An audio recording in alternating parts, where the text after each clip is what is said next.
Assalamualaikum warahmatullahi wabarakatuh dan salam sejahtera. Yang dihormati Tuan Pengerusi Majlis Barisan Hakim yang arif lagi bijaksana, guru-guru serta rakan-rakan yang saya kasihi sekalian. Pada pagi yang penuh bermakna ini, saya berdiri di hadapan hadirin untuk menyampaikan pidato yang bertajuk Bersama Membina Negara Bangsa. Hadirin yang dihormati, apakah yang dimaksudkan dengan negara bangsa? Negara bangsa ialah sebuah negara yang rakyatnya hidup dalam keadaan aman, bersatu padu dan mempunyai semangat cinta akan tanah air. Walaupun kita terdiri daripada pelbagai kaum, agama dan budaya, kita tetap berdiri di bawah satu bendera yang sama, iaitu jalur gemilang. Persoalannya, mengapakah kita perlu bersama-sama membina negara bangsa? Pertama, kita perlu memupuk semangat perpaduan. Perpaduan merupakan asas kekuatan sesebuah negara. Tanpa perpaduan, negara akan menjadi lemah dan mudah berpecah belah. Sebagai murid sekolah, kita boleh menunjukkan semangat perpaduan dengan menghormati rakan-rakan yang berlainan kaum dan agama. Kita juga hendaklah bekerjasama dan setiap aktiviti sekolah tanpa mengira latar belakang. Bak kata pepatah, bersatu kita teguh, bercerai kita roboh.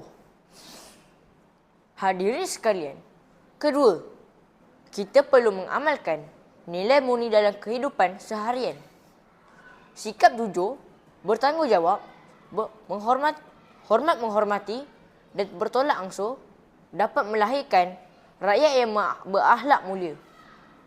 Apabila setiap individu mengamalkan nilai-nilai ini, masyarakat akan hidup dalam suasana yang harmoni dan sejahtera. Sesungguhnya, pembinaan negara bangsa bukanlah tanggungjawab pemimpin, malah tanggungjawab setiap rakyat, termasuk kita sebagai generasi muda. Selain itu, kita juga perlu menuntut ilmu dengan bersungguh-sungguh. Ilmu ialah senjata yang paling berharga dalam membangun negara. Murid yang rajin belajar hari ini akan menjadi doktor, jurutera, guru, saintis dan pemimpin pada masa hadapan.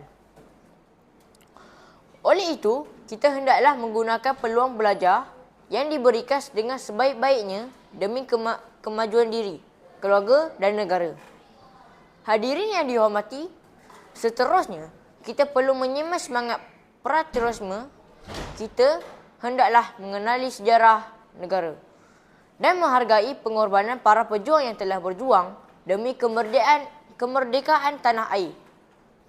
Sebagai rakyat Malaysia, kita mesti berbangga dengan identiti negara kita serta sentiasa menjaga nama baik Malaysia di mana sahaja kita berada.